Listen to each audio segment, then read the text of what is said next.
Aku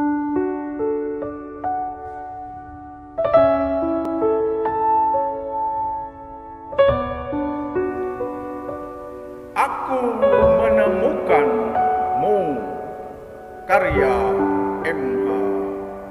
Ubaidillah. Aku menemukanmu lewat mata seorang bocah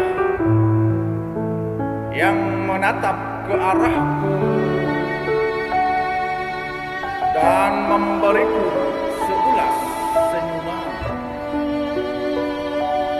yang juga memberiku ketenangan setelah lama dinantikan. Melalui kedua matanya, aku menyadari hakikat keberadaanku.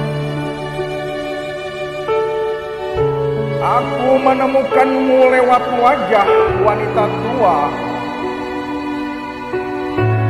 Ketika aku rasakan sentuhannya, aku yakin dalam permasalahan dapat itu kurasakan lewat laihan